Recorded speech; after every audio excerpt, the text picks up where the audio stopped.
Estos dos soldados norteamericanos están a punto de cometer el peor error de sus vidas. Ellos lo hacen convencidos de que están cumpliendo estrictamente con su deber, pero es todo lo contrario.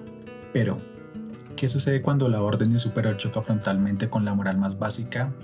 Hoy vamos a analizar la película Cuestión de Honor, o Algunos Hombres Buenos, a través de los ojos de uno de los juristas más importantes del siglo XX. Vamos a entender cuando la obediencia ciega a una orden puede llevarte a prisión e incluso a algo peor.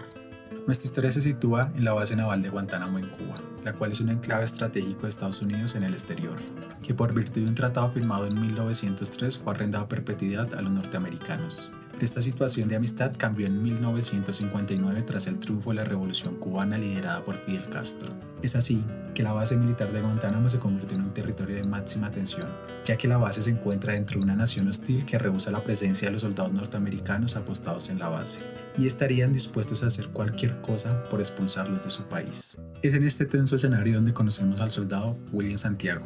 Bajo los estándares implacables del coronel Nathan Jessup, Santiago simplemente no encajaba en el sistema militar, y menos en el de la base. Santiago se retrasaba en las marchas, flaqueaba en los entrenamientos y no lograba rendir al mismo nivel que los demás soldados. Esto no tardó en provocar el aislamiento y el rechazo al soldado Santiago por parte de sus compañeros, lo cual le generó mucho estrés y depresión, como a cualquiera en su lugar nos pasaría. Desesperado por esta situación y sin salida, cometió un error que en el mundo militar es fatal. Se saltó la cadena de mando para suplicar su traslado a otra base. Esta acción desató la furia del coronel Jessup, quien vio en la petición del joven una afrenta directa a su autoridad.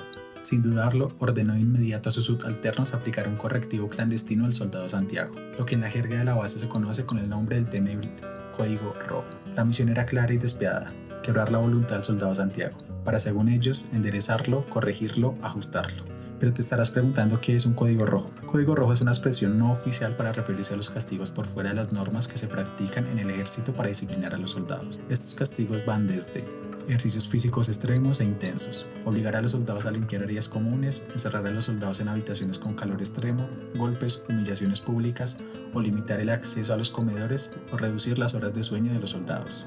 Volviendo a la historia, el plan original era someter al soldado Santiago a una humillación física y psicológica. Lo que se quería hacer era amarrarlo y raparle la cabeza en medio de la noche, como forma de burla y degradación. Sin embargo, esta práctica terminó en tragedia, ya que Santiago murió. Lo que parecía un simple escarmiento en unos minutos convirtió a los ejecutores de la orden, el infante Downey y el cabo Dawson, en asesinos. Y como consecuencia debían esperar por un juicio militar donde se juegan el resto de sus vidas, enfrentando cargos que podrían costarle la cadena perpetua o incluso la pena de muerte. Pero ¿sabes qué es lo peor? Que a ti y a mí nos podría pasar. Ellos no buscaban asesinar a Santiago, solo cumplían una orden, y esto te lo explicaré luego. La defensa de estos dos militares recae en el teniente Daniel Cave, el cual es un abogado que busca zafarse sus responsabilidades y no le importa mucho el destino de sus clientes. Él prefiere negociar acuerdos rápidos con la fiscalía antes de pisar un tribunal. Sin embargo, su destino cambia al cruzarse con la capitana Holloway, la cual lo presiona para asumir la defensa activa en el caso de los soldados que asesinaron a Santiago. Ella es quien lo obliga a mirar más allá de los hechos y dar la pelea en los tribunales para desenterrar la verdad. La gran pregunta que está en el centro del debate no es si los soldados asesinaron a Santiago, ya que es un hecho que está más que demostrado, sino si ellos realmente tenían otra opción, si podían desobedecer el código rojo. Quiero que te hagas la siguiente pregunta. ¿Acaso estos dos soldados eran libres de desobedecer una orden directa del coronel o podían hacer algo diferente? Aquí es donde la trama de la película se transforma en un dilema legal profundo. Pregúntate, ¿hasta qué punto la disciplina militar anula la conciencia moral del individuo? ¿Hasta qué punto seguirías tú una orden? Esta pregunta nos obliga a cuestionar si cumplir la ley o una orden es siempre lo mismo que hacer lo correcto. Para responder este interrogante vamos a traer el pensamiento del jurista alemán Gustav Rohrbuch. Nacido en Alemania en 1878, vivió en carne propia el colapso de las instituciones y el ascenso del nacionalsocialismo en Alemania. En 1939, por negarse a callar ante las persecuciones políticas del régimen nazi, fue despojado de su cátedra universitaria y apartado de la vida pública.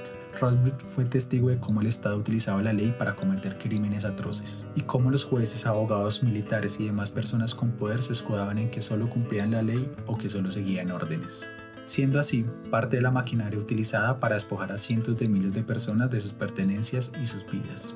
Tras la caída del régimen y el fin de la Segunda Guerra Mundial, Rothbard asumió la dolorosa tarea de estudiar lo que había pasado, y de allí nació su gran obra, Arbitrariedad legal y derecho supralegal. De este texto nació la famosa fórmula Rothbard. la herramienta jurídica que usaremos para dictar el veredicto sobre la conducta de los soldados Dawson y Downey. Para entender esta fórmula, primero tenemos que entender el concepto de positivismo jurídico. Para entenderlo de forma sencilla, imaginemos que el positivismo jurídico funciona como el reglamento de tu comunidad de vecinos y que la Junta de Vecinos aprobó una norma que nos prohíbe alimentar a perros callejeros. La primera característica del positivismo jurídico es la regla es la regla. Imagina que alguno de tus vecinos te vio alimentando un perro callejero. Inmediatamente el administrador te tiene que multar. No importa la razón por la cual alimentarás el perro. Tal vez lo hiciste por lástima o por bondad. La norma está escrita y se tiene que cumplir sin importar nada más. La segunda característica del positivismo podríamos decir que es separar la ley de la moral. Para un positivista una cosa es la ley y la otra es la moral. Tú puedes sentir en el corazón que dejar un perro callejero con hambre es una canallada, pero para el administrador eso no importa. La norma puede ser inmoral, incluso malvada, y aún así se debe cumplir. La tercera característica del positivismo jurídico es el origen importa más que el contenido. Lo que hace válida una regla no es si es justa o no, sino que haya sido creada por la autoridad competente. En este caso, si la Junta de Vecinos fue la que dictó la norma, entonces es totalmente válida. Con este ejemplo ya puedes ver lo peligroso que es entender la ley desde esta perspectiva. Rawlsbrooks demostró que cuando la sociedad se compra el cuento de que la regla se cumple y punto, se queda sin armas para defenderse de los tiranos. Esa misma obediencia ciega a la ley fue la que usó el régimen nazi para legalizar el horror. La sociedad alemana no se cuestionaba la moralidad de la norma, solo la aplicaba. Es por estos ejemplos que es nuestro deber cuestionarnos la moralidad de las normas, de las órdenes y de la ley, no caigamos en el mismo error que la sociedad de Rawlsbrooks vivió.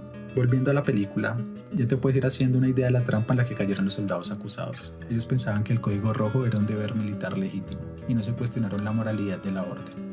La moral de aplicarle el código rojo a Santiago, y este error les va a salir muy caro. Para terminar de resolver la encrucijada en la que se encuentra este juez en la película, donde choca la orden del comandante que es inmoral y la obediencia ciega de los soldados a la misma, Rawlsbrooks creó la famosa fórmula para decidir cuándo se debe o no obedecer la ley, y para este caso, una orden. Esta herramienta establece dos pilares fundamentales. La primera, que es la regla general. Por lo general la ley escrita, y en el caso de la película las órdenes deben prevalecer para mantener el orden y evitar el caos, incluso si consideramos que es injusta ya que el derecho necesita estabilidad. Pero hay una excepción. Cuando la injusticia, la ley o la orden alcanza un nivel insoportable o intolerable, la orden debe ceder ante la moral y debe ser desobedecida. Si llevamos esta teoría a la película, todo cobra sentido. El famoso código rojo, por más que fuera una tradición oculta y respaldada por los jefes de Guantánamo, es una violación total a los derechos humanos de Santiago. Su verdadera meta era humillar, quebrar y destruir al eslabón más débil de la cadena, en este caso, el soldado Santiago. Para Rawlsbrooks, en el momento en que una regla pisotea la dignidad humana, pierde todo su poder.